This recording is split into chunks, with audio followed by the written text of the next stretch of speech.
Estudiante de posgrado formamos una asociación que se llamaba PIGS, P-I-G-S, así como de cochinitos, PIGS, y era Poor International Geoscience Students, estudiantes pobres de geociencias internacionales. Y para el presidente necesitabas no tener coche y no haber recibido una beca en 2 meses. Sí, me imagino. Ya está grabando, doctora, así que ya vamos a empezar y está en vivo. Ok. El Instituto Politécnico Nacional, ESIA-Ticomán, y la Organización Politécnica Estudiantil de Geociencias OPEG, a cargo del presidente Edwin Uriel Hurtado González, el vicepresidente Alberto Morales Olvera y nuestros compañeros y miembros de la OPEG, Melissa Zárate Sánchez, Roberto Carlos Gaitán García y Catherine Macías Martínez, su servidora, les da la más cordial bienvenida a nuestro ciclo de conferencias que lleva por título Tierra, un mundo volcánico, dinámico, sorprendente y peligroso. El día de hoy contamos con la presencia de la doctora Elena Centeno García, quien nos dará una ponencia titulada Vulcanismo submarino del Jurásico-Cretácico de México y sus yacimientos minerales. Antes de empezar su ponencia, daré lectura a su semblanza. Fue la primera mujer en titularse de Ingeniería Topográfica de la UAP. Fue también la primera mujer directora del Instituto de Geología de la UNAM a sus 92 años de existencia como parte de la UNAM. También fue la primera mujer presidente de la Sociedad Geológica Mexicana en sus 117 años de existencia. Es un honor contar con su presencia y antes de empezar la ponencia de la doctora Elena Centeno, nos hablará un poco sobre las mujeres en la geología, esto por el día jueves 11 de febrero, el Día de la Mujer y la Niña en la Ciencia. Gracias, doctora. Le cedo al público. Muchas gracias, querida Catherine, y muchas gracias a la OPEC por haberme invitado a dar esta conferencia el día de hoy. Sí, en efecto, como se va a celebrar el día 11, el Día de la Mujer en la Ciencia, fue que me pidieron la mesa directiva de la OPEC, pues que resaltara sobre todo la parte desde la perspectiva de género de mi currículum, y por eso es que Catherine ha mencionado que tuve la fortuna y el honor de haber ocupado estas primeras veces a través de mi carrera, el haberme desarrollado en una carrera de ingeniería como mujer en unos tiempos en los que habían pocas mujeres. Entonces, le agradezco por los datos que ha dado Catherine. Aparte de esos datos, pues soy investigadora del Instituto de Geología y actualmente tengo a cargo la dirección del Centro de Estudios Mexicanos de la UNAM Tucson, en la ciudad de Tucson, Arizona, asociado a la Universidad de Arizona. Entonces, hablemos nada más, es algo muy breve, debido a que, como les mencionaba, pues se cumple, el 11 de febrero se celebra, perdón, el Día de la Mujer en la Ciencia, pues pensé en nada más preparar un par de diapositivas que nos hablan al respecto. En particular, en esta, pues es un pequeño tributo a las pioneras en geología. Fíjense que la primera mujer que es la pionera como académica en las ciencias de la Tierra en la geología, se llamó Dolores Rubio y estudió ingeniería en el Palacio de Minería. En ese entonces no era ingeniería geológica, era ingeniería en general, incluía sobre todo ingeniería de minas. Y ella fungió como profesora, principalmente tuvo como trabajo ser la preparadora del Gabinete de Mineralogía, Geología y Paleontología. Y bueno, hay muchas mujeres, claro, eso sin menospreciar el trabajo que han hecho los hombres, sino simplemente resaltando un poco el trabajo que también han hecho las mujeres. Hay muchas mujeres que han ocupado lugares o posiciones pioneras en la geología en general y en las ingenierías. Pero ahora nada más menciono a Dolores Rubio y a Josefa Cuevas de Sansores, que fue la primera egresada de Ingeniería Geológica de la UNAM en 1950 y quien trabajó para Pemex principalmente, hizo toda su carrera en Pemex. Y claro, no puedo dejar a un lado recordar a la Politécnica, a la doctora María Fernanda Campa Uganda, quien fue la primera ingeniera geóloga titulada en el Instituto Politécnico Nacional de la ESIA, se tituló en 1965, y además algo que resalto de María Fernández, que fue la primera jefa de brigada cartográfica en Pemex como mujer. Y es interesante resaltar que mientras ella estaba realizando cartografía en las zonas tan complejas desde el punto de vista geológico y de acceso y social de la región de Tierra Caliente de Guerrero, fue además madre de 2 hijos al mismo tiempo. Entonces, pues la plática de hoy es en parte un tributo hacia ellas y bueno, también un tributo a todas las mujeres de hoy que están incursionando en las ciencias y en las ingenierías, pues ha cambiado mucho la manera en la que nos hemos desarrollado. Ya vemos que hay mujeres que ya son CEOs en la industria minera. Tenemos nuestra primera mujer secretaria de energía, que además es una ingeniera petrolera. Y vemos que también las mujeres han tomado un liderazgo importante dentro de la minería y de otros campos de las ciencias de la tierra, ¿no? Además de que ha incrementado el número de mujeres en las carreras de ingeniería. Y también carreras que, aunque no llevan el nombre de ingeniería, pues son carreras vinculadas a ciencias de la tierra. En algunas de estas escuelas o facultades, pues llega hasta el 50% de las mujeres que están inscritas. Pero todavía tenemos muchos retos. Realmente, después de todos los años que he trabajado como académica, como investigadora y también como profesora, les puedo decir que después de haber sido la maestra de muchas chicas y chicos, veo que todavía hay algunos retos y algunas cosas en las que tenemos que trabajar, ¿no? Por ejemplo, tenemos todavía algunas limitaciones simplemente por los roles sociales y los estereotipos comerciales, porque no son otra cosa, sino estereotipos comerciales, y algunas veces por estereotipos familiares, ¿no? Todavía presentamos a veces situaciones de discriminación por parte de profesores o compañeros, a veces es la misma familia, la pareja o colegas en el ámbito profesional. El hecho de que nosotros incursionemos en un área donde tenemos que realizar trabajo de campo y tareas extenuantes, pues a veces nos quieren encajonar en lo que sería un estereotipo, ¿no? Pero algo que también he visto es que nosotras mismas a veces nos limitamos, nos autolimitamos, precisamente porque también desde la niñez hemos sido influenciadas por lo que son los estereotipos y roles sociales, ¿no? Y otro problema que he visto en algunas alumnas, y espero que aquí las alumnas mujeres que me escuchan, vean y analicen a ver si concuerdan conmigo, y es que a veces el hecho de que incursionemos en un área que sea considerado masculina principalmente, hay temores de que se nos vaya a considerar débiles si se nos ocurre preguntar. Entonces, tomamos un rol equivocado de autosuficiencia y en mi experiencia como profesora, siempre son los hombres los que preguntan más que las mujeres, tanto en clase como después de clase. Y yo creo que eso tiene que ver precisamente con la manera en la que nos han educado, ¿no? Además de que pues vivimos a veces algunas situaciones en las poblaciones rurales también debido al concepto del rol de la mujer en el campo, ¿no? Entonces, ¿qué nos queda hacer? Pues a la sociedad cambiar los estereotipos, ¿no?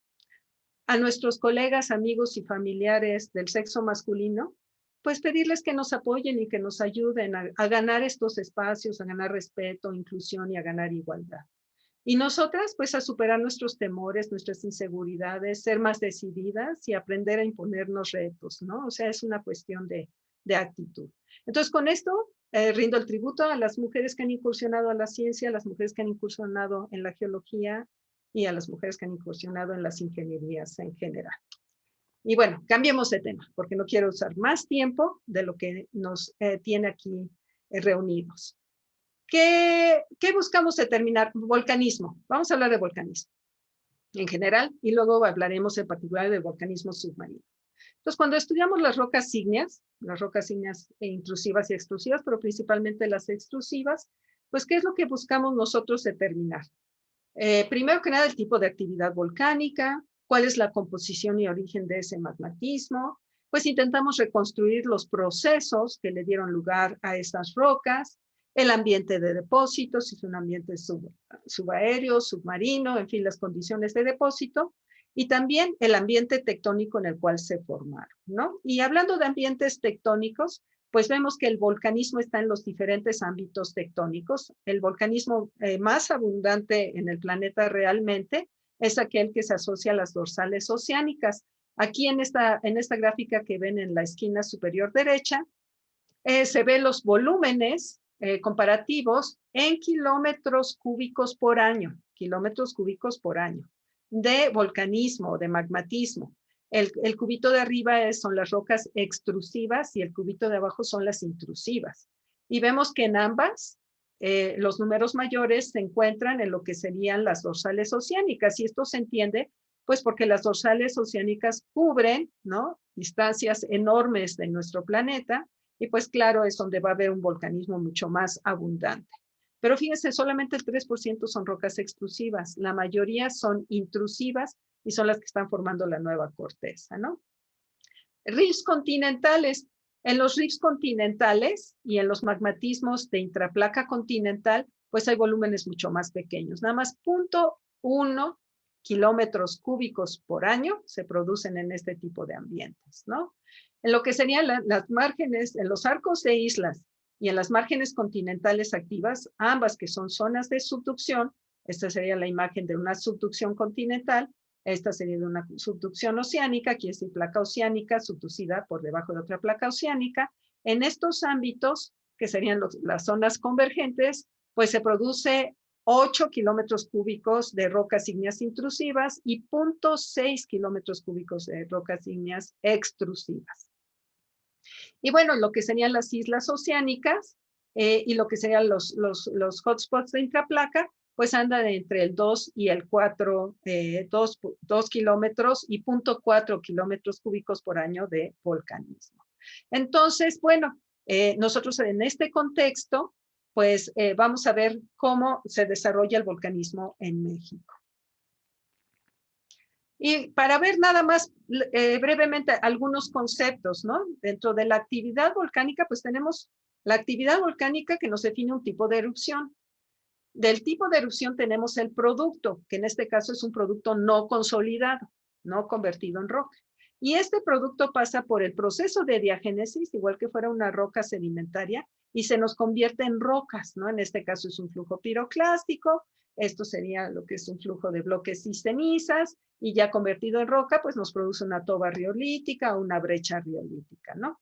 Entonces, cuando trabajamos con rocas, cuando trabajamos con un magmatismo antiguo, realmente lo que contamos es la roca en sí. Y lo que vamos a hacer es a través de esas rocas definir cuáles fueron los productos primarios y a través de esos productos primarios reconstruir los tipos de erupción y el tipo de vulcanismo que tuvo lugar. Entonces, el problema es que cuando ya se convierten en rocas es difícil diferenciar exactamente cómo fue el proceso, ¿no? Hay términos muy elementales que estaría usando. Roca volcánica es en general material formado por lava. Los volcaniclásticos es cualquier material fragmentado, independientemente de su origen.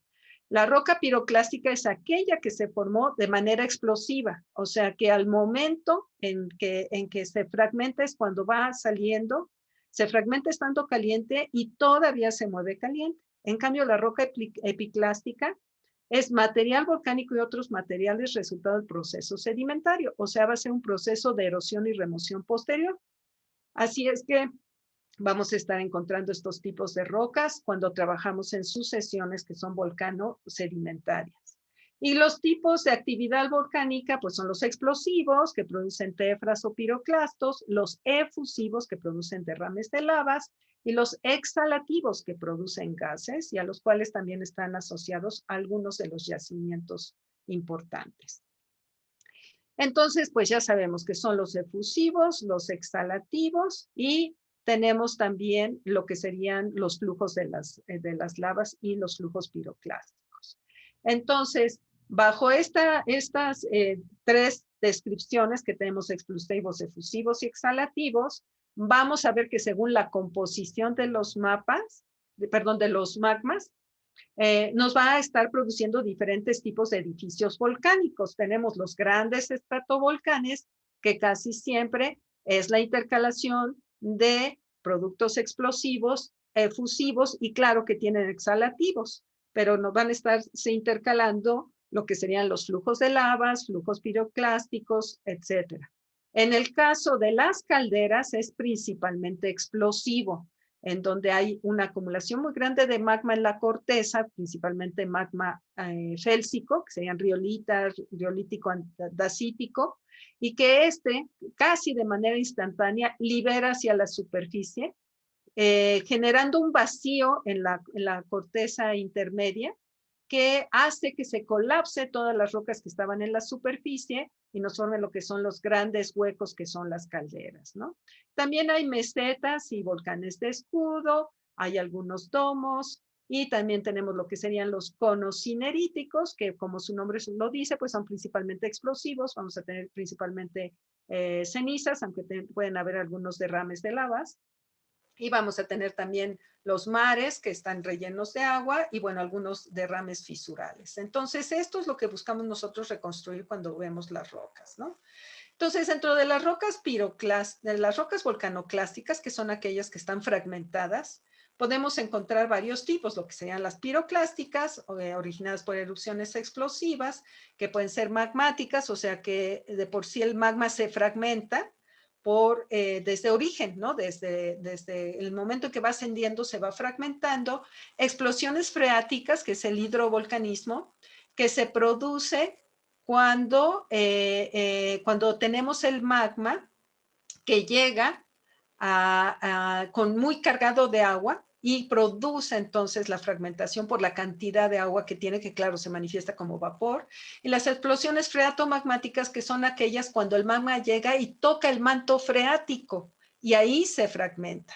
Entonces el agua puede venir desde el origen, como vapor desde la cámara magmática, o el magma se puede encontrar el agua llegando a la superficie. Y también hay lo que se conocen como las hialoclastitas y autobrechas, que son aquellos materiales que llegan a la superficie, pero se fragmentan al estar en la superficie, principalmente por entrar en contacto con el agua o algún cambio de temperatura. Y por último, otras rocas volcanoclásticas importantes son las peperitas.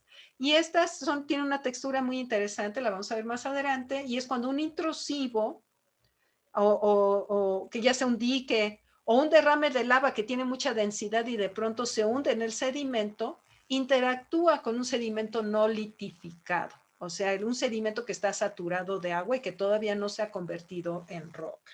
Entonces aquí tenemos algunos ejemplos, por ejemplo, de los flujos de bloques y cenizas, que son el resultado del colapso de un domo o del edificio volcánico, dependiendo de qué es lo que colapse.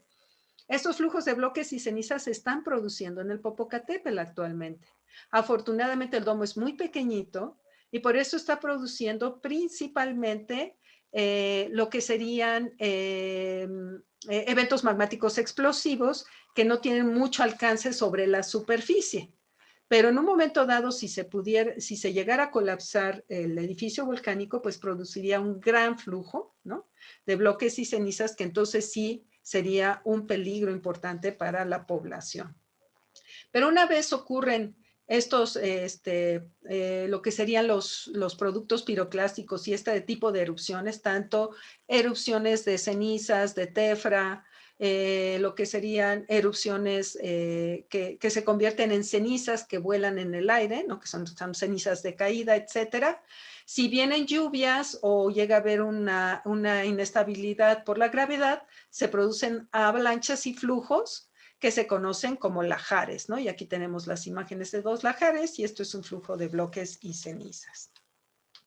Y entonces, bueno, cuando tenemos depósitos piroclásticos, pues vamos a tener dos tipos de depósitos, ¿no? Lo que sería el transporte de la pluma, que serían las lluvias o caídas de tefra, que son aquellos que se van al aire y se transportan por el aire, y lo que se conoce en sí como el flujo piroclástico, que son los más peligrosos, son aquellos que corren a lo largo de la ladera del volcán, y que llevan mucha temperatura. Y bueno, vimos que en Guatemala, cuando hubo la erupción, pues la tragedia que causó el flujo piroclástico y el que la gente no conociera que esa nube de polvo que se les venía encima estaba a altísimas temperaturas y desafortunadamente hubieron pérdidas de vidas. Entonces, vamos a tener ambos transportes, ¿no? Una pluma que se va al aire y un flujo piroclástico que se va por la pendiente. Ahora, claro, hay que preguntarse cómo ocurre esto cuando está por debajo del nivel del mar. Y aquí nada más para ver cuál es la diferencia estratigráfica entre unos y otros. Cuando tenemos lo que sería la lluvia o caída de tefra, tiende a ser menos denso y menos viscoso el flujo, y entonces cuando cae se deposita y se precipita y sigue la topografía. Fíjense, forma como un estrato paralelo a la topografía, ¿sí?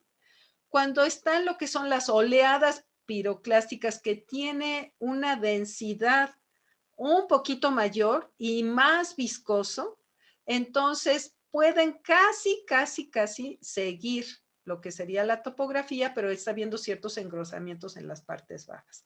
Pero si el flujo es muy denso, como el flujo piroclástico tradicional, pues este va a seguir lo que serían las partes más bajas, los cañones, y son los que van a verse rellenos del material. Entonces, la relación entre la ceniza o los depósitos piroclásticos, en este caso, si ya está convertido en roca, la toba, la relación entre la toba y la topografía, la paleotopografía, nos puede decir si eran flujos de caída o si eran flujos piroclásticos. Y bueno, hay otra cosa que hay que tomar en consideración, y es que tenemos realmente 3 tipos de ambientes donde se da el volcanismo. Entonces, tenemos los diferentes tipos de edificios volcánicos, ¿no? Que si se hacen los estratovolcanes, que si se hacen las calderas, que si son conos cineríticos, fisurales, de domo, etc. Tenemos los diferentes tipos de erupciones, que pueden ser explosivas, efusivas, o que podemos tener en este caso exhalativas, ¿no? Que serían los gases y que van ocurriendo todas al mismo tiempo. Pero agregado a todas estas diversidades en las texturas, en las composiciones y en la estratigrafía, ¿sí? Tenemos que agregar otro factor importante, y que es el ambiente de depósito, o sea, en qué ambiente está ocurriendo este magmatismo. Puede ser un volcanismo totalmente terrestre, como es el Popocatépetl, ¿no? Como un ejemplo, los volcanes que han estado activos tanto en Centroamérica como en Sudamérica son volcanes netamente continentales, ¿no? O sea, todo el proceso ocurre subaéreo y el depósito queda registrado en ambientes continentales. Entonces, si vemos este magmatismo en el pasado, registrado hace 200 millones de años, pues vamos a ver una estratigrafía típica de fenómenos que ocurren pues, en la superficie del continente. Pero hay otros 2 tipos de volcanismo. Hay uno que se le conoce como el volcanismo en zona transicional. Este volcanismo en zona transicional quiere decir que los edificios volcánicos estaban por encima del nivel del mar, pero rodeados de mar. Entonces ahí se produce un magmatismo con condiciones dinámicas, ¿no? De depósito, y produce una estratigrafía, entre comillas, vamos a decir, mixta. O sea, vamos a tener elementos que son propios de condiciones subaéreas y elementos que son propios de erupciones subacueas, ¿no? O submarinas. Y está el volcanismo netamente submarino, ¿no? Vean qué hermosa fotografía. Aquí no vemos el edificio volcánico. Aquí simplemente la columna piroclástica pudo romper la presión del agua y llegar a la superficie y salir de la superficie. Imagínense si alguien anda por ahí con un barquito y de pronto se ve esto saliendo de la nada del océano, ¿no? Ha de ser una cosa impresionante, por no decir que un gran susto. Entonces, este volcanismo es bien distinto. Parte de ese volcanismo pudiera llegar a la superficie y parte de los materiales se pueden transportar por aire, pero la mayoría va a estar ocurriendo por debajo del agua. Y ahora la pregunta que nos hacemos es, bueno, si yo les doy a ustedes una pica, una camioneta y una mochilita, claro, con su almuerzo, y se van al campo a estudiar el magmatismo antiguo, ¿no? Magmatismo muy antiguo del Mesozoico, del Paleozoico, pues ahora, ¿qué evidencias van a buscar para determinar si fue alguno de estos 3 tipos de ambientes? Y ahí viene lo interesante de estudiar el volcanismo más antiguo. Bueno, eso sería como que un recuadro general, ¿no? Déjenme hablarles muy brevemente. Me gusta siempre poner esta diapositiva cuando hablo de la geología de México, porque es importante pensar un poquito en el contexto tectónico en el que se desarrolla nuestro país, ¿no? Y esta diapositiva, si ustedes he tenido el honor de que escuchen alguna de mis pláticas, verán que la pongo en muchas de ellas, porque me gusta mucho resaltar esto para tenerlo en cuenta cuando intentamos reconstruir la evolución geológica de México, ¿no? Y es lo siguiente, observen este mapa, ¿no? Aquí está el cratón de Norteamérica. Del lado occidental tenemos una cadena montañosa formada en el Fanerozoico. En el oriente también tenemos otra cadena montañosa, pero estas 2 cadenas montañosas están separadas por un cratón estable, donde los eventos tectónicos pues han sido menores, ¿no? ¿Y qué es México? México es un fragmento de continente estrecho, ¿sí? Que sobresale, ¿no? Casi, casi como si fuera una gran península de lo que sería el continente de Norteamérica y que conecta con otros fragmentos de continentales o actualmente expuestos, que también son muy delgaditos con otro gran continente, ¿no? Entonces, ¿qué es lo que pasa con México? Pues México se encuentra, ¿no? Influenciado desde el punto de vista tectónico por la evolución del Pacífico, ¿no? Lo que sería la tectónica pacífica, que se ha caracterizado por una constante subducción en lo que sería toda esta margen. Ha habido principalmente subducción, aunque han habido pausas de esta subducción, pero ha sido muy importante. Acreciones asociadas a esta subducción, tanto de pisos oceánicos como de arcos oceánicos, y bueno, importantes fallas de transcurrencia que han ido afectando lo que es la cordillera de Norteamérica. Y claro, toda esta evolución pues también ha afectado a México. Pero, a diferencia del resto de Norteamérica, pues en México converge también la tectónica atlántica. La tectónica atlántica está caracterizada por el ciclo Wilson, que si recuerdan, el ciclo Wilson se le llama a estos periodos de apertura y cierre de océanos. O sea, ha habido formación de océanos y luego colisión continente-continente y ya en los últimos años, ya en el Mesozoico, pues ha experimentado lo que es la apertura del Océano Atlántico y asociado a él, pues la apertura del Golfo de México, ¿no?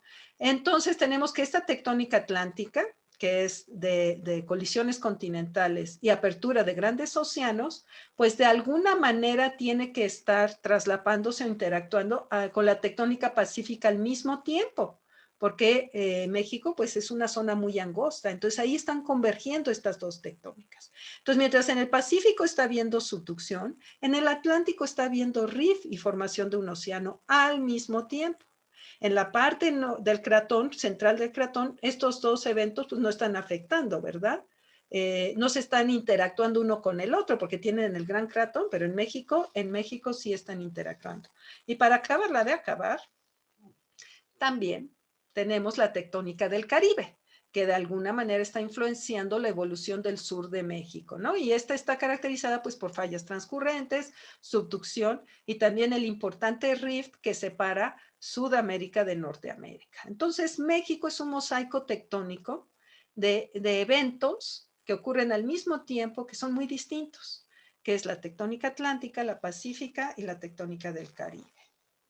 Y bueno, esto hace que nuestro mosaico geológico sea muy complejo y que entender realmente, en este caso, el tema de la plática, que es el magmatismo, exactamente a qué ambiente tectónico corresponde, pues estamos viendo cosas muy interesantes, ¿no? Que nos indican que hay, que a lo mejor es un ambiente tectónico, pero influenciado por el otro, o que algunos de estos eventos magmáticos eran la zona transicional entre un fenómeno tectónico o un ambiente tectónico, un tipo de límite de placas, con otro límite de placas ocurriendo al mismo tiempo. Y por eso tenemos una geología compleja. Y además, bueno, de tener una geología compleja, pues con nuestras condiciones climáticas tampoco tenemos tantos afloramientos como para que podamos realmente reconstruir esta evolución. Hablando del magmatismo en general, pues vemos que en México tiene una gran cantidad de rocas ígneas, pero los mayores volúmenes de rocas ígneas extrusivas pues son del Cenozoico, ¿no? Vemos en rosa lo que sería todo el magmatismo félsico de la Sierra Madre Occidental asociado a la subducción que existió en su momento en la región del Pacífico.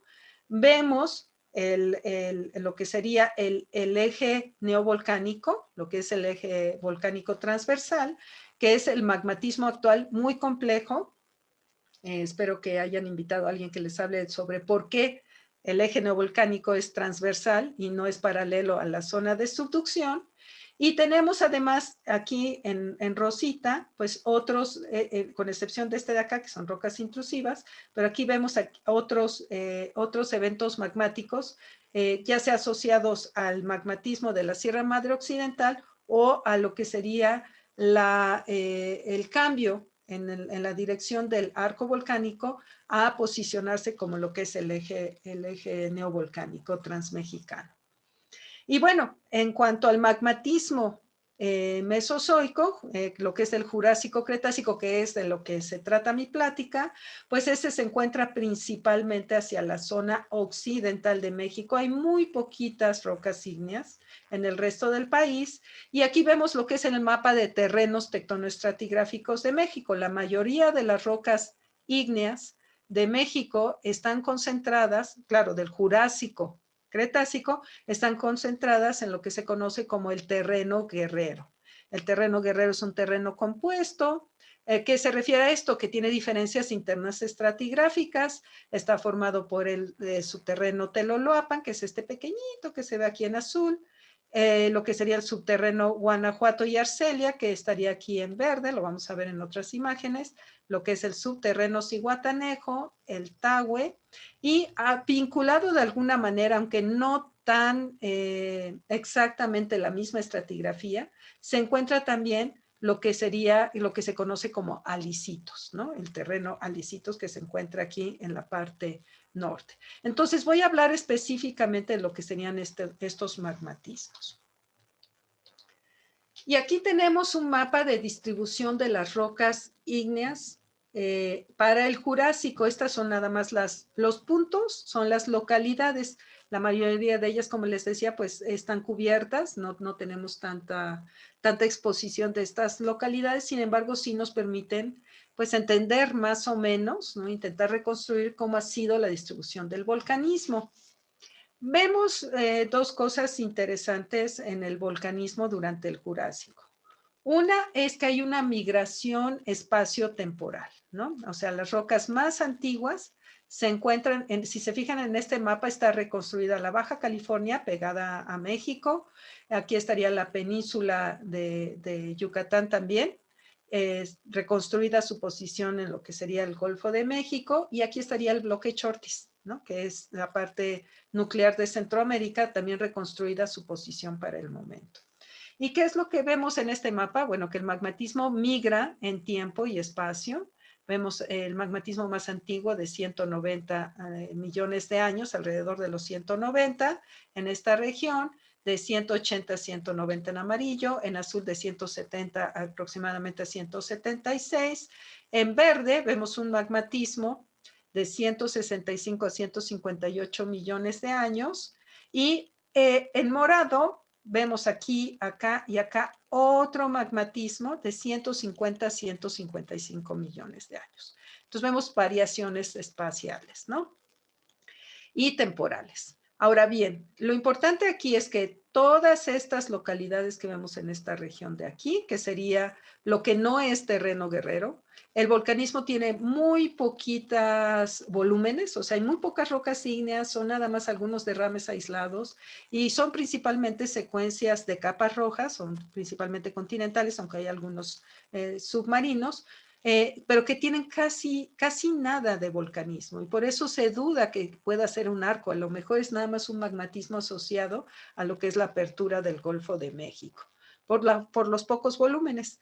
Pero a partir de este rosita y los verdes, sí son más abundantes. El volcanismo es muy abundante, son varios kilómetros de rocas ígneas las que se encuentran ahí, y es interesante resaltar que son exactamente en estas edades donde se encuentran nuestros yacimientos minerales de tipo VMS, que son Volcanic Massive Sulfide Deposit, que son asociados al volcanismo submarino principalmente, se encuentran en estas edades, ¿no? Lo que sería el periodo más joven del volcanismo. Ahora, bien, tanto aquí en esta región, vamos a ver un volcanismo que ahorita les voy a explicar, silícico, lo que está en rosita, silícico, que tiene los yacimientos más importantes, pero también hay aquí un poquito y aquí un poquito en lo que sería el yacimiento de Cuale, ¿no? Que son también rocas de la misma edad y con los mismos tipos de yacimiento.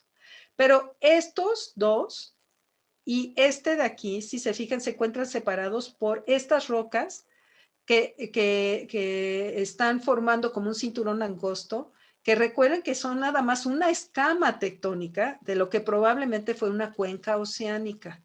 que se formó, se empezó a formar el rift a lo largo del Jurásico y ya esa cuenca estaba totalmente desarrollada para el Cretácico, ¿sí? El Cretácico inferior. Y es lo que se conoce como la cuenca de Arperos.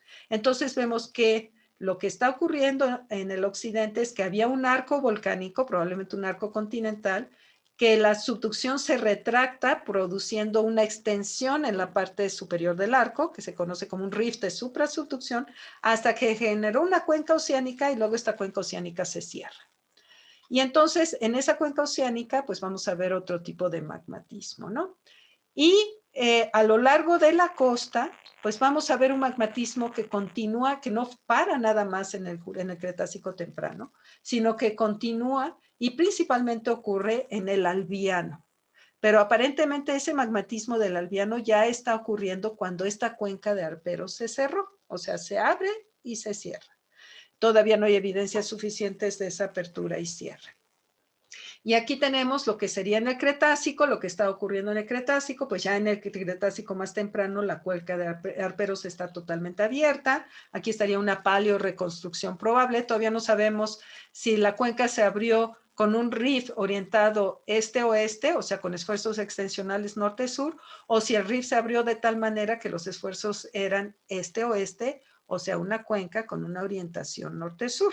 Pero sabemos que ahí se abrió una cuenca oceánica arriba del arco, o sea, detrás del arco, era una cuenca detrás arco. Y mientras esa cuenca se abría, pues ya cuando estaba totalmente abierta, pues se desarrollan en México las plataformas calcáreas y todavía hay algo de magmatismo en esta región de aquí, que sería centro-sur. Inclusive el magmatismo más joven que hay asociado al rift del Golfo de México ocurre en Tehuacán, las lavas almohadilladas de Tehuacán, que es magmatismo alcalino, y está ocurriendo hasta los 126 millones de años. O sea, hasta dentro del Cretácico, ya entrados en el Cretácico, está habiendo magmatismo en México. Y bueno, probablemente la zona de subducción corría a lo largo de esta zona de aquí, nada más que ahora ya no vemos esa zona de subducción. Hay complejos de subducción en el bloque Chortis y complejos de subducción en lo que sería en la península de Vizcaíno, que nos indican que probablemente tenía una extensión de esta naturaleza en la zona de subducción. Y este es el modelo paleogeográfico que proponemos para el Cretácico temprano. Entonces, ¿qué es lo que está ocurriendo? Bueno, aquí este modelo está hecho a la reconstrucción de los tamaños de lo que serían las cuencas de trasarco actuales, por ejemplo, del arco de Tonga-Kermadec. Está hecho a la misma escala y en efecto cabe un arco perfectamente en las costas mexicanas.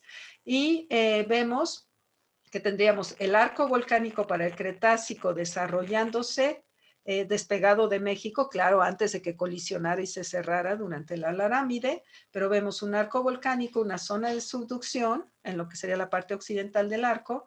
Vemos la cuenca de Trasarco, que es una cuenca oceánica. Vemos remanentes de un arco continental que quedó atrapado a ambos lados de la cuenca y la apertura, claro, del Golfo de México, al mismo tiempo que ocurre otro rift que separa Sudamérica de Norteamérica, ¿no? Entonces tendríamos más o menos una paleogeografía así, ¿ok? Bueno, ¿qué vemos de ese magmatismo submarino que se asocia a todo este proceso? Y nada más me regreso un momento para recordarles, vamos a hablar del magmatismo del Jurásico, que tiene los BMS, que se quedó atrapado detrás de la cuenca de Arperos. Vamos a hablar un poco del magmatismo de la cuenca de Arperos como tal. Y luego vamos a hablar un poco del magmatismo del arco, que se desarrolla en el Cretácico, lo que sería finales del Cretácico temprano, que sería el arco de Alicitos con lo que sería el arco de Zihuatanejo. Y vamos a ver algunos de sus productos y qué significan. En esta imagen vemos algunos de los productos que se encuentran en lo que es el subterráneo Teloloapan, en la región de Teloloapan, que contienen yacimientos como el yacimiento de Rey de Plata o el yacimiento de Tejupilco, donde está Tejupilco, que es Tizapa, ¿no? Son yacimientos importantes.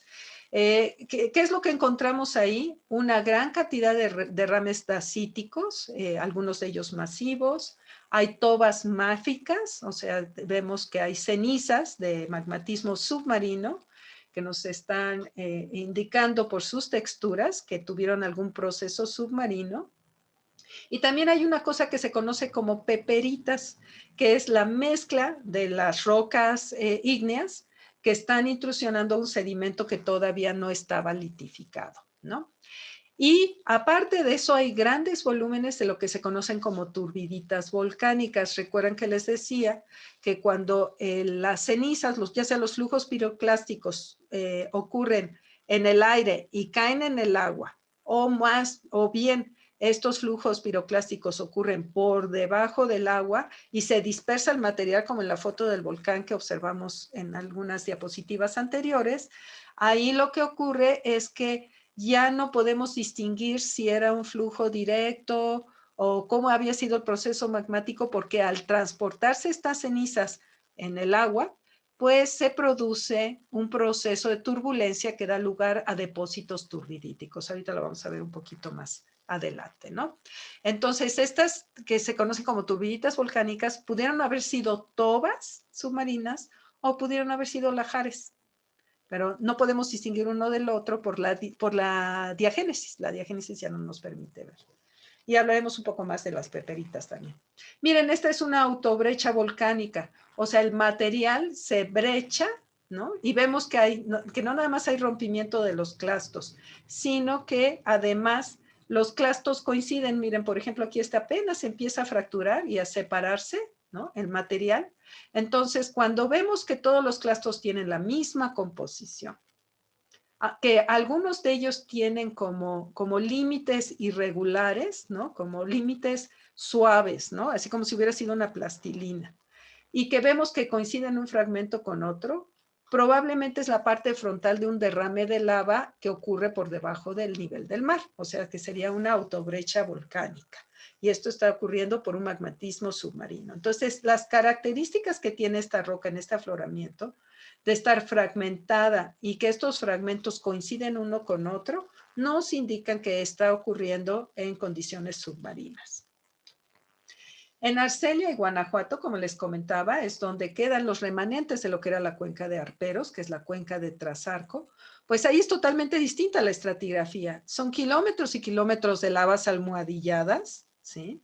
Que es este magmatismo máfico de composición basáltica que ocurre bajo el mar y que forma estas almohadillas al estar habiendo enfriamiento, se hace una costra fría rápidamente y entonces forma como una bolita y se van formando bolitas y bolitas que van dando lugar a las almohadillas y que están cubiertas por pedernales y por turbiditas volcánicas, ¿no? Entonces vamos a ver materiales volcánicos fragmentados, piroclásticos, principalmente máficos, y lavas almohadilladas. Y son kilómetros de esta estratigrafía. ¿Y qué vemos en la costa en Zihuatanejo? Pues en la región de Zihuatanejo, que es toda esta parte de aquí, que aparece con verde, ahí es súper interesante la estratigrafía volcánica, porque ahí hay algunas zonas que hubo el magmatismo submarino, pero en otras zonas hubo magmatismo mixto o subaéreo. Entonces, probablemente lo que ocurrió ahí también por los kilómetros que hay de rocas ígneas, es que ahí sí hubo la formación de estratovolcanes y que estos estratovolcanes eran probablemente como la cadena de volcanes de Alaska actualmente, del arco en lo que sería el arco de Alaska de las Aleutianas, y que tenían zonas emergidas, porque además hay hasta huellas de dinosaurio, entonces tenía que haber algún puente con la tierra. Esos dinosaurios no eran de los que nadaban, eran aquellos que necesitaban tierra para poderse desplazar. Y entre las rocas ígneas hay huellas de dinosaurios, ¿no? En los paquetes sedimentarios. Pero también hay zonas en donde probablemente estaba totalmente sumergido o parcialmente sumergido, porque hay grandes arrecifes de corales que bordeaban los edificios volcánicos. Hay gran cantidad de rocas epiclásticas, o sea, de lajares submarinos, pero vemos también algunos flujos piroclásticos subaéreos, lo que nos está indicando estos ambientes mixtos. Ahora, recuerden que los edificios volcánicos submarinos son mucho más grandes, más elevados que los continentales. Estos estratovolcanes submarinos se hacen a veces 2 o 3 veces más altos que el volcán Popocatépetl, porque con las condiciones submarinas, los materiales, los productos volcánicos no se dispersan, sino que se quedan ahí. Entonces forman grandes apilamientos, ¿no? Entonces son unos verdaderos monstruos lo que son los volcanes submarinos. Y bueno, hay también una gran cantidad de turbiditas volcánicas, ¿no? Que es lo que les comentaba, ¿no? Que, bueno, pueden ser explosiones de tipo piroclástica, producen cenizas, y lo que vemos realmente es la estratigrafía típica de una turbidita. Y estas se pueden producir de diferentes maneras, ¿no? Ya sea que haya un volcanismo subaéreo, ¿no? Y que entre en el océano, entonces se forma la turbidita, parte de ese material piroclástico, pues puede ir inclusive viajando sobre la superficie del mar y luego caer, o es un magmatismo totalmente submarino, ¿no? Parte sube, pero la mayoría se va hacia las márgenes del volcán, produciendo las corrientes turbulentas, y entonces produce nuevamente estos flujos turbidíticos. Y bueno, aquí vemos el ejemplo, por ejemplo, ya cuando después de una erupción, a lo mejor los materiales quedaron depositados en las márgenes del volcán, y estos son movilizados por la lluvia o por alguna tormenta, igual nos produce una turbidita. Y son estos posteriores a la erupción. O sea que ya son lahares, no son flujos piroclásticos. O a lo mejor por algún tipo de inestabilidad en las márgenes del volcán, y que se produce la movilización y nuevamente turbiditas. Entonces, como verán, el mismo producto para 4 tipos de procesos. Y cuando estos se convierten en roca es muy difícil diferenciar uno del otro. Por eso es que les llamamos, en término genérico, lo que son turbiditas volcánicas, ¿no? Para hablar de cualquiera de estos 4 procesos, ¿no? Y bueno, aquí tenemos una imagen de una autobrecha andesítica. En este esquema se ve un flujo de lava submarino. ¿Y cuáles son sus características externas a ese flujo de lava? En este caso, producen las mismas texturas desde las andesitas, las dacitas y las riolitas. El ejemplo es para un flujo riolítico submarino. ¿Qué tenemos? Tenemos el derrame, que se mantiene intacto porque no interactúa con el agua. Tendríamos una zona de brecha, y esta zona de brecha es aquella que parece brecha tipo rompecabezas, o sea que un fragmento coincide con el otro si los pudiéramos juntar. Y si se fijan, todos los fragmentos tienen exactamente la misma composición, con excepción de esto, que es un pedazo de caliza con fósiles, ¿no? Que quedó atrapada. Y de esto también nos indica que es magmatismo submarino. Cuando es subaéreo no se llega a brechar así, no es exactamente la misma brecha.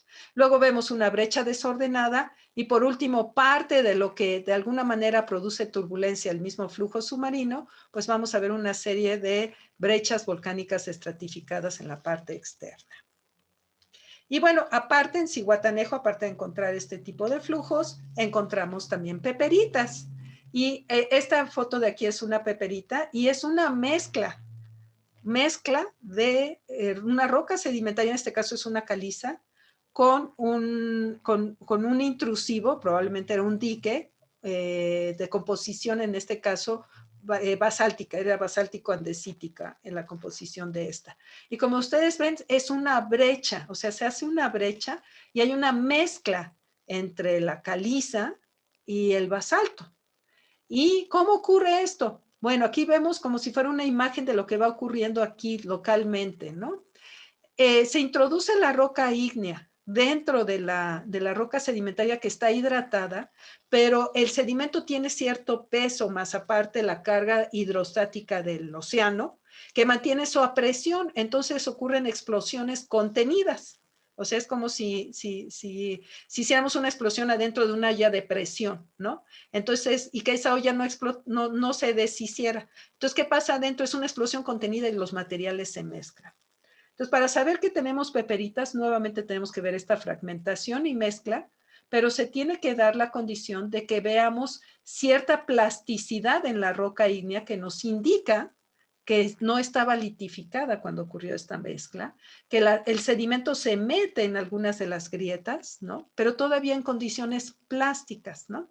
Aquí vemos lo que sería la fluidización del magma y que atrapa lo que serían los fragmentos de rocas sedimentarias, ¿no? Y aquí está la escala, ¿no? 10 centímetros. Este es el afloramiento, todo esto acá es la peperita, y es interesante ver que conforme se va hacia abajo, disminuye la cantidad de caliza y aumenta la cantidad de roca ígnea hasta que se convierte en puro basalto. Y cuando vamos para arriba, se hace la mezcla, y ya la parte superior ya es pura caliza. Entonces, una zona de mezcla, en este caso, de aproximadamente 6 metros de espesor. Y aquí hay otras imágenes. Por ejemplo, en la mezcla quedó atrapado un rudista. Aquí vemos un rudista atrapado.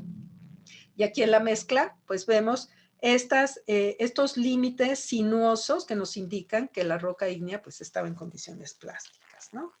Entonces, bueno, brevemente les voy a hacer un pequeño viaje sobre las rocas ígneas de lo que es el arco de Alicitos en la Baja California, que es contemporáneo al magmatismo de Zihuatanejo. Es también un magmatismo que está ocurriendo a finales del Cretácico temprano, pero aquí es una estratigrafía espectacular porque tiene menos deformación y mejores afloramientos que lo que es Zihuatanejo, y prácticamente se preservaron las calderas. En este caso es una caldera submarina, la que les voy a describir, y que se preservó casi perfectamente y nada más como que se inclinó, se ladeó a la hora de los procesos tectónicos posteriores y nos permite ver toda la estratigrafía. Entonces se encuentra hacia el sur, lo que sería en la zona de El Rosario, en Baja California, al sur de Ensenada, y se encuentran los afloramientos de estas rocas ígneas que han sido reconstruidas para formar esta estratigrafía compuesta que nos indica toda la morfología de una caldera. Y aquí vemos pues los espesores de las rocas ígneas, llegan a ser de 1100 metros, algunas columnas medidas, otras de 900 metros, esta es de 1500 metros, y todas sus rocas son de origen volcánico, ya sea que sean flujos piroclásticos, caídas de cenizas o que sean derrames, en fin, todos son rocas ígneas extrusivas, todos estos kilómetros de espesor, y no se llegó a columnas completas, o sea, todavía faltó, ¿no? Probablemente son más kilómetros. Así se ven. Entonces, la estratigrafía es perfecta, puede uno seguirla y levantar columnas, ¿no? Y observen nada más la cantidad de diversidad en colores y texturas que nos indican la diversidad litológica, desde flujos piroclásticos, tobas de caída, en fin, derrames, y vamos a ver algunas de sus texturas, ¿no? Aquí vemos, por ejemplo, una roca piroclástica, es una fuente de fuego de composición ácida, composición dacítica, y estas se conocen en inglés como fire fountain. Son mucho más comunes en las rocas basálticas. Ahorita tiene una, por ejemplo, Hawái, ¿no? Está saliendo ahorita el material y salen como pedacitos de magma que está todavía caliente, sale y se deposita en las márgenes, ¿no? Entonces está saliendo constantemente. Pero estas son submarinas, entonces fueron afectadas por la presión del mar que permitió que se conservaran juntas y no se dispersaran. Y aquí vemos nuevamente cómo caen estas como pequeñas bombas de roca ígnea y que cayeron calientes y plásticas, porque si se fijan, se van adaptando, están como sinuosas, ¿sí? Como si fuera una plastilina, están siendo aplastadas por las que vienen arriba, ¿no? Entonces unas se aplastan a las otras y vemos aquí la fragmentación, ¿no? Y esto sería tamaño de tefra más o menos. Aquí vemos un flujo piroclástico riolítico submarino, nuevamente la fragmentación debida al flujo, que lleva a algunos fragmentos líticos que arrancó de las paredes al momento de ocurrir el flujo, y que nuevamente presentan sus límites lobados, sinuosos, que nos indican que esto estaba caliente al momento en el que se depositó. Vemos la ceniza más fina formando la matriz. Este es un flujo, no tengo mejor foto, pero este es un flujo de bloques y ceniza submarino. Vean los grandes bloques, ¿sí? Todos de la misma composición con una matriz tobácea, y también es un flujo submarino. Y bueno, recuerdan esta imagen, hablábamos de los diferentes tipos de brechas que se hacen. Este sí es un flujo riolítico, y esta parte de la brecha estratificada es esta de aquí. No sé si puedan observar que ahí se ven los estratos, ¿sí? Y esto de acá es la parte brechoide desordenada, que es la que se encuentra aquí limitando al flujo riolítico submarino. Y bueno, aquí se ve la estratigrafía, vemos una alternancia de flujos de lava riolítico masivos con algunos frentes de estos flujos brechados, dependiendo de hasta dónde llegó el flujo es lo que podemos ver, intercalados con lo que serían flujos piroclásticos y algunas tobas de caída. Miren qué bonita está la estratificación de tobas de caída submarina. O sea, estas tobas fueron emitidas en el fondo del mar y viajaron, ¿no?, en suspensión, a lo mejor hasta fueron subaéreas, y luego cayeron en la superficie del océano y por suspensión se fueron precipitando para formar estas tobas perfectamente estratificadas.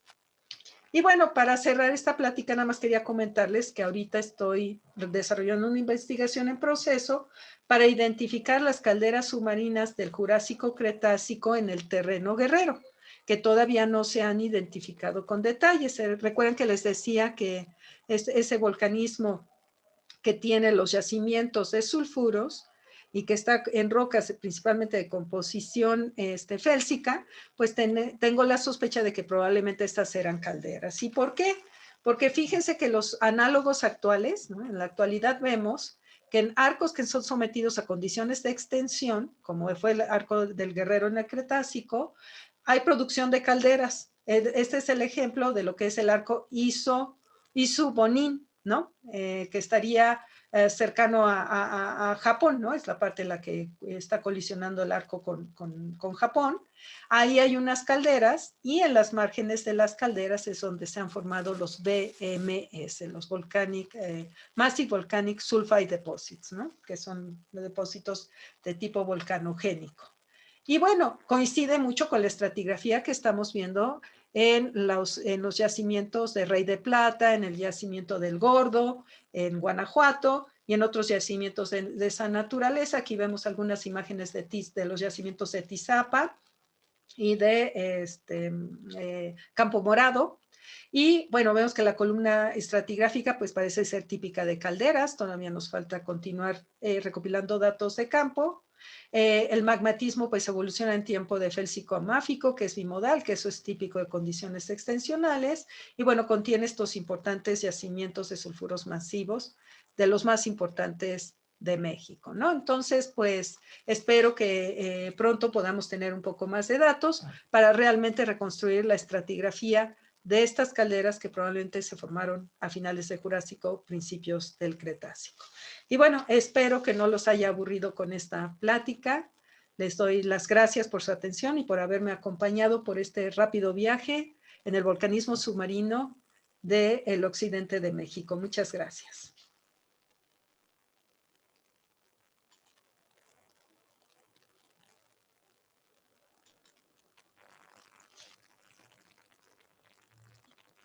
Muchas gracias, doctora Centeno, por su excelente conferencia. A continuación, daré paso a las preguntas.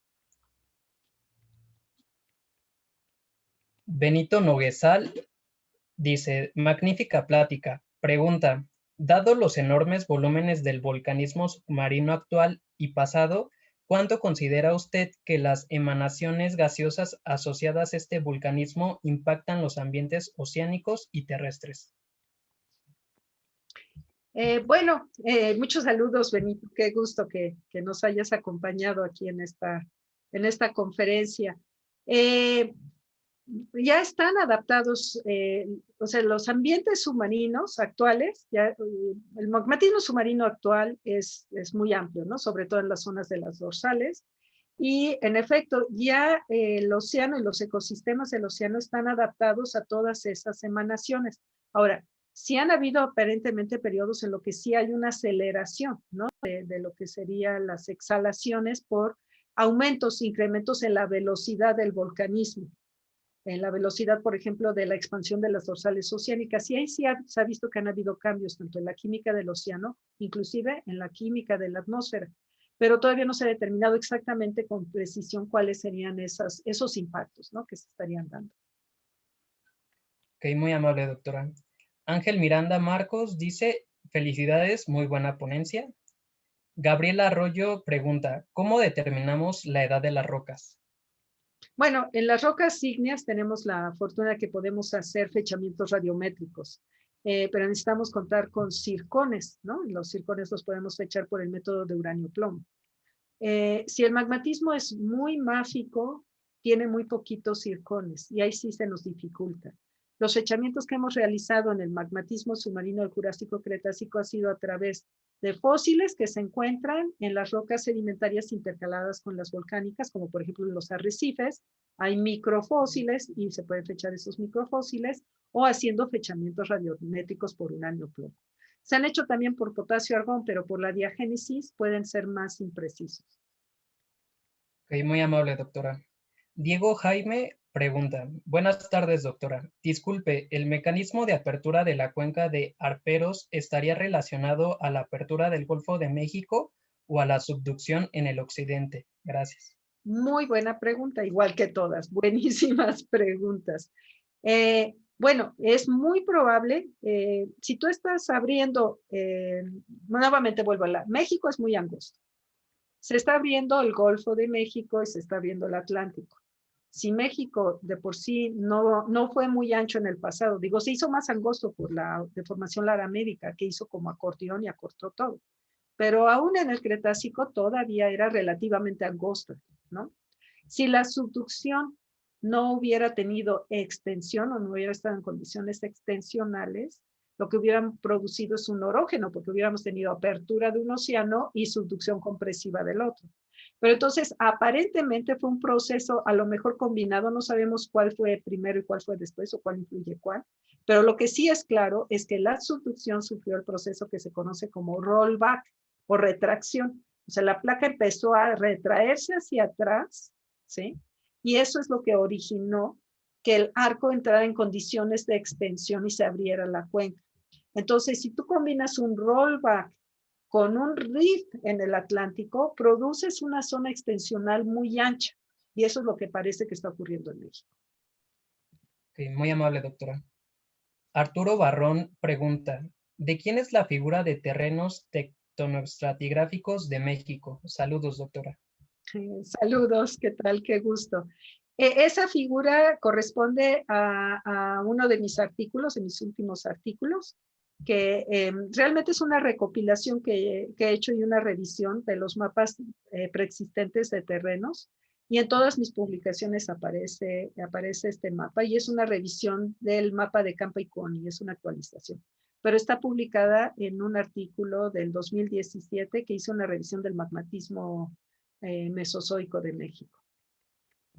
Muy amable, doctora. Aquí tenemos otra pregunta de Vladimir BM. Muy buena ponencia. Gracias, doctora Centeno. Saludos. Juan Villalobos pregunta, buenas tardes. Muchas gracias por su excelente presentación, doctora Centeno. Tengo una pregunta para usted. ¿Ha identificado en el área de Caopas, Zacatecas, dentro de la formación Rodeo, unidades derivadas de vulcanismo subacuático que representen la posibilidad de algún tipo de yacimiento de sulfuros masivos? Gracias por su respuesta. Sí, en lo que es Caopas, en Caopas, hasta ahorita no he visto evidencias de condiciones submarinas, parecían más bien condiciones subaéreas, aunque no he hecho todavía el trabajo así detallado, ¿no? Estudié una parte de Caopas, sobre todo porque estaba estudiando el basamento, que es el complejo, lo que sería la formación Taray. Y la parte de Caopas inferior es totalmente continental. Hacia la parte superior ya empieza a haber una transición a marino, pero no he visto que en esa transición marina hubiera magmatismo activo. Sí hay fragmentos volcánicos, pero son más bien del retrabajo. Pero en esa zona transicional yo no vi volcanismo submarino. Okay, muy amable, doctora. Dulce Raúl pregunta, felicidades a la doctora Elena Centeno por su gran conocimiento y excelente presentación y sus clases muy bien explicadas y muy bien detalladas y con gran facilidad para enseñar y calma para explicar. La pregunta es, dentro de la Sierra de Guadalupe, al centro de la faja volcánica transmexicana, ¿de qué tipo es el vulcanismo? Sierra de Guadalupe. Es dentro de la faja volcánica. Es que exactamente no ubico cuál es la Sierra de Guadalupe. Acuérdense que yo trabajo con magmatismo más antiguo. Si nos puede mandar exactamente la ubicación, ¿no? Porque dentro de la faja volcánica el magmatismo más antiguo es principalmente intermedio a félsico.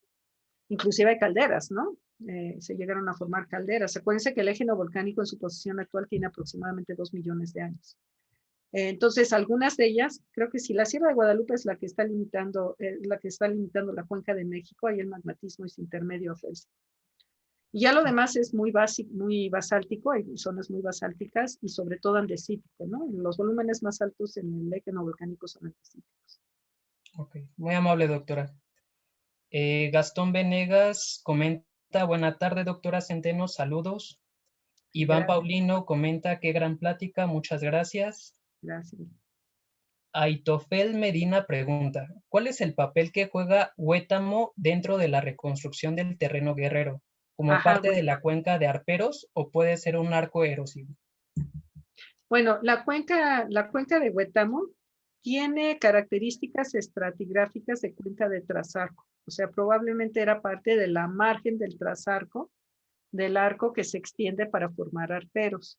Tiene los volúmenes menores de volcanismo con respecto a las rocas sedimentarias, ¿no? Aunque sí hay volcanoclásticos que nuevamente no sabemos si eran todos lajares, retrabajo o si eran turbiditas volcánicas, pero tiene muy pocos volúmenes de rocas ígneas, de primarias, ¿no? De derrames de lavas.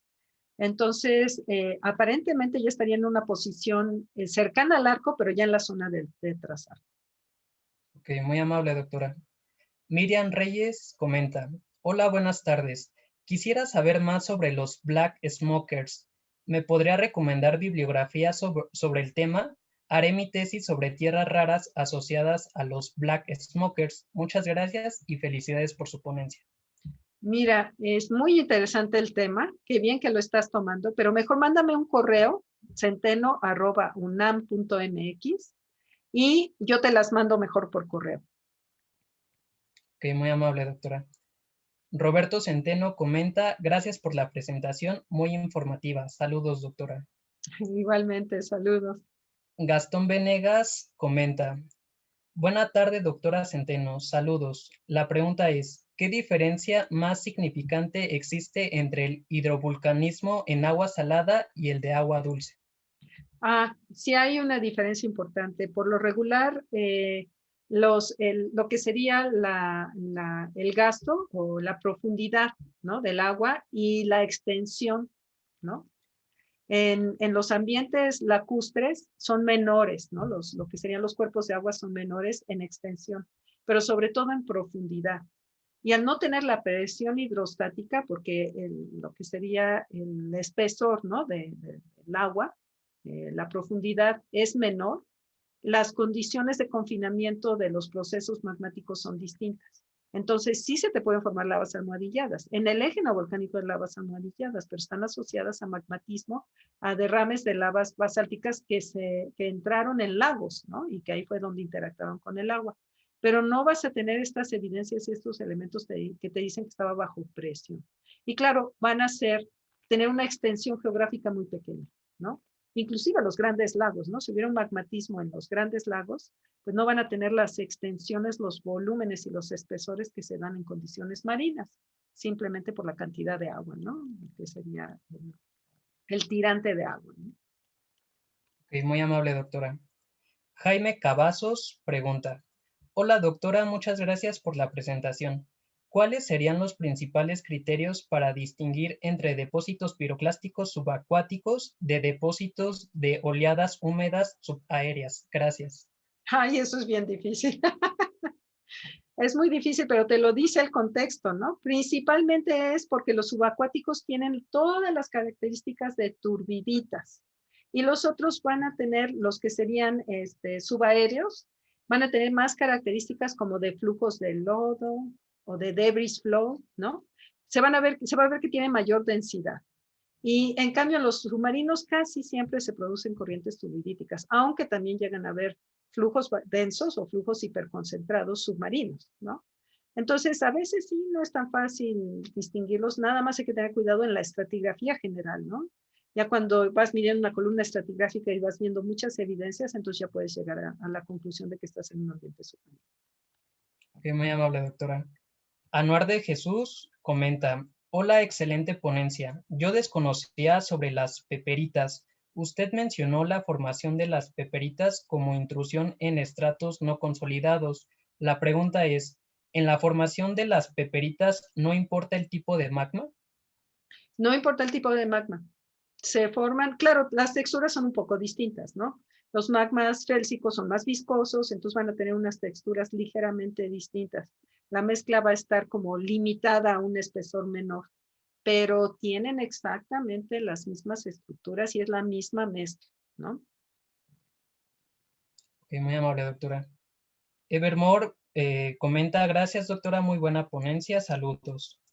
Jerry Carrillo comenta, excelente ponencia, doctora. Mi pregunta es, ¿qué relación tiene el terreno guerrero con el norte de Baja California, Alicitos?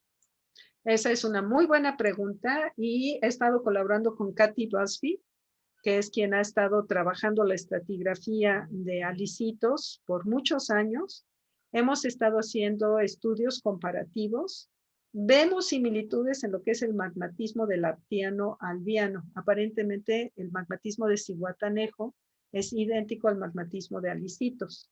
Por eso también estamos investigando lo que sería la estratigrafía volcánica propia. El magmatismo más viejo no. Tenemos muchas diferencias en lo que sería el Cretácico temprano y el Jurásico, que se encuentra en la Baja California con respecto a lo que está en México. Entonces, aparentemente, la relación o la correlación no se puede establecer perfectamente. Ok, muy amable, doctora. Y bueno, esas serían todas las preguntas. Ay, qué bien. Gracias por su participación en nuestro ciclo de conferencia y a continuación mi compañera Melissa Zárate dará lectura a su reconocimiento. Muchas gracias. Gracias a todos y gracias por sus saludos.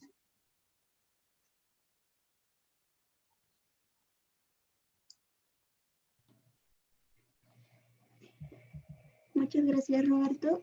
A continuación, daré lectura al reconocimiento. Instituto Politécnico Nacional, Escuela Superior de Ingeniería y Arquitectura, Unidad Ticomán, Ciencias de la Tierra. La OPEG otorga el reconocimiento a la doctora Elena Centeno García por su brillante ponencia en el evento Tierra, un mundo volcánico, dinámico, sorprendente y peligroso, titulada Vulcanismo submarino del Jurásico-Cretácico de México y sus yacimientos minerales, el día 8 de febrero del 2021. La técnica al servicio de la patria. Muchísimas gracias por su ponencia, doctora Centeno, y les recordamos que los esperamos el día de mañana con otra gran ponencia impartida por el maestro en ciencias Armando Ernesto Alatorre, titulada Volcánicos Industriales. Muchas gracias y nos vemos pronto. Muchas gracias.